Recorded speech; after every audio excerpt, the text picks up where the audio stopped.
প্রশস্ত রাস্তার মাঝখানে দাঁড়িয়ে আছে তিনটে বিশালাকৃতির কাঠামো। তাকে ঘিরে রয়েছে জনসমাগম। কাঠামোগুলোর পেছনে দেখা যাচ্ছে সূর্য মন্দির। সেই কবে থেকে এমন ছবির সিগনেচার হয়ে আছে। মানুষ মাত্রই চিনবেন এই মন্দিরকে। কথা হচ্ছে পুরীর বিখ্যাত জগন্নাথ মন্দিরের সম্পর্কে। কত ইতিহাস, ধর্মীয় কাহিনী জড়িয়ে আছে এর সঙ্গে। আর রথযাত্রার প্রসঙ্গ তো আছেই। ওড়িশার এমন কিংবদন্তি মন্দিরের সঙ্গে অনেকেরই অনেক স্মৃতি জড়িয়ে আছে। তার ইতিহাস ঠিক কী বলে আমাদের। সূচনালগ্ন থেকে কিভাবে পৃথিবীর বদলের ধারা দেখে এসেছে জগন্নাথ দেবের এই মন্দির, এমন প্রশ্ন এবং সেই সম্পর্কিত তথ্যাদি পেলে আমাদের আটকে রাখা মুশকিল।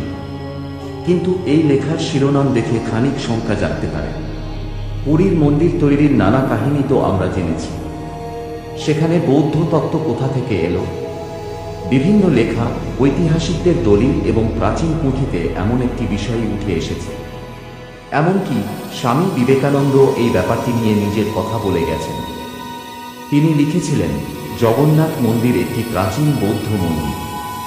আমরা ঐটিকে এবং অন্যান্য বৌদ্ধ মন্দিরকে হিন্দু মন্দির করিয়া লইয়াছি, অর্থাৎ আজকের জগন্নাথ, বলরাম, সুভদ্রা এবং তাদের ভক্ত পুরোহিতরা নন, বরং বৌদ্ধদেরই আনাগোনা ছিল এখানে।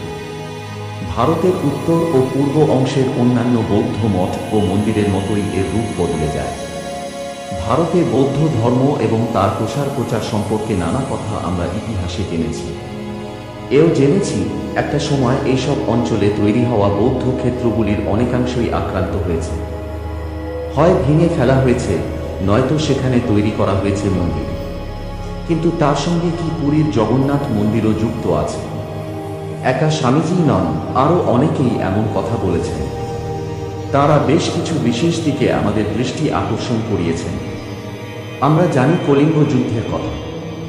সম্রাট অশোকের চণ্ডাশোক থেকে ধম্মাশোকে পরিণত হওয়ার কাহিনীও অজানা। ওড়িশা কিন্তু সেই সময় কলিঙ্গেরই একটি অংশ ছিল। কাজেই বৌদ্ধ ধর্মাবলম্বী অশোক এবং তার পরবর্তী রাজাদের প্রভাব যে সেখানে ভালন্ত করবে সেটা বলাই যায়। পরবর্তীকালে শবররা ওড়িশা দখল করে, সেই কাহিনী আলাদা। কিন্তু তার আগে অনেক ঐতিহাসিকরা নজর রেখেছেন জগন্নাথ মন্দিরের দেওয়ালের গায়ে। নানা চিত্রকর্ম সেখানে শোভা পাচ্ছে। তারই মধ্যে অনেক চিত্র ও কাজের সঙ্গে বৌদ্ধ ধর্ম ও তন্ত্রের মিল আছে। সেটা কি খুবই কাকতালীয়। এখানেই শেষ নয়, ঐতিহাসিকরা চোখ রেখেছেন মন্দিরের তিন বিগ্রহের ওপরেও। জগন্নাথ, বলরাম এবং সুভদ্রা, সেই কবে থেকে এই তিনজনের উপাসনা করে আসছি আমরা। একটা সময় এই বিগ্রহ তিনটি জঙ্গলের ভেতর ছিল। সেখান থেকে এই মন্দিরে নিয়ে এসে পুজো করা শুরু হয়। এই বিগ্রহের সঙ্গেও বৌদ্ধ ধর্মের নিদারুণ মিল পেয়েছেন বিশেষজ্ঞরা। বৌদ্ধ ধর্মের দিকে একটু নজর দিলে তিনটি মূর্তির প্রসঙ্গ আসবে: বুদ্ধ, ধর্ম, সংঘ।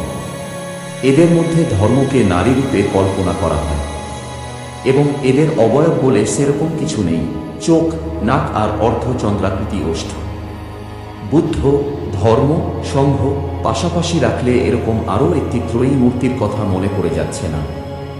এছাড়াও রয়েছে আরও কিছু অদ্ভুত তথ্য। বেশ কিছু গবেষকের বক্তব্য, ভারতের যত হিন্দু দেবালয় বা মন্দির আছে তাদের কারোরই প্রবেশপথ পূর্ব দিকে নয়। একমাত্র পুরীর শ্রীক্ষেত্রের প্রবেশপথ পূর্ব দিকে। এদিকে বৌদ্ধ মন্দির ও মঠের দিকে খেয়াল করলে দেখা যাবে সেখানেও সমস্ত প্রবেশপথের অবস্থান সেই পূর্বেই। বিশেষজ্ঞদের মতে একটা সময় যখন ওড়িশা ও কলিঙ্গ থেকে বৌদ্ধ ধর্ম ক্রমশ পিছু হচ্ছে, তখনই জগন্নাথ মন্দিরের উৎপত্তি।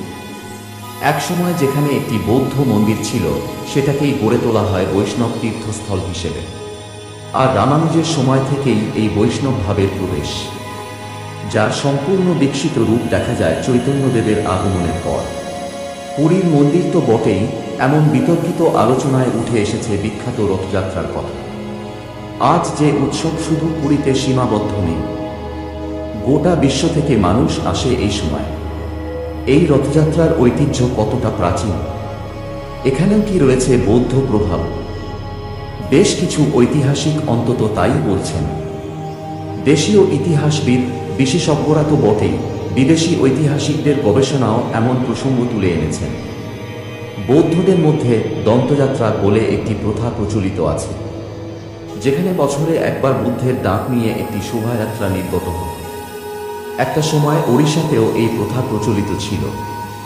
ইতিহাসবিদ উইলিয়াম হান্টারের গবেষণা বলে বৌদ্ধরা এখানে বুদ্ধের দুটি দাঁত নিয়ে আসেন। প্রতি বছর সেগুলোকে নিয়ে রথের মতো কিছুর ওপর বসিয়ে শোভাযাত্রা বেরোত। সেই উপলক্ষে মেলা, জনসমাগম হতো। পরে বৌদ্ধ ধর্ম যখন এই অঞ্চল থেকে আস্তে আস্তে পিছনে সরে গেল, তখন ভিক্ষুরা দাঁত দুটিকে নিয়ে সিংহল অর্থাৎ শ্রীলঙ্কায় চলে গেল। কিন্তু রয়ে যায় এই উৎসবটি। সেখান থেকেই অনুপ্রাণিত হয়েই নাকি শুরু হয় আজকের রথযাত্রা। খেয়াল রাখতে হবে, আমাদের শাস্ত্রে বিষ্ণুর 10 অবতারের যে বর্ণনা রয়েছে তার একজন হলেন বুদ্ধ। বৌদ্ধ ধর্মকে হিন্দু ধর্মের একটি অংশ হিসেবে প্রদর্শন করানো শুরু হয় তখন থেকে। সেই কারণে কি বিষ্ণুর অবতার রূপ হিসেবে বুদ্ধের আগমন? জানা নেই। জগন্নাথ মন্দিরের সঙ্গে বৌদ্ধ ধর্মক্ষেত্রের একাধিক মিল অনেক কিছু নিয়ে আসছে আমাদের সামনে। সত্যিই কি অনেক অদেখা রয়েছে? আমাদের সাধারণ দৃষ্টির আড়ালে কি লুকিয়ে আছে আরও বড় কোনো গোপন ইতিহাস? সত্যিই কি বৌদ্ধ মন্দিরের রূপান্তরিত রূপ দেখছি আজ পুরীতে? প্রশ্ন অনেক। গবেষকরাও নানা তথ্য নিয়ে আসছেন সামনে। আর সেই রহস্যের আড়ালে আজও জগন্নাথ মন্দিরের ধ্বজা উড়ে চলেছে অবিচল।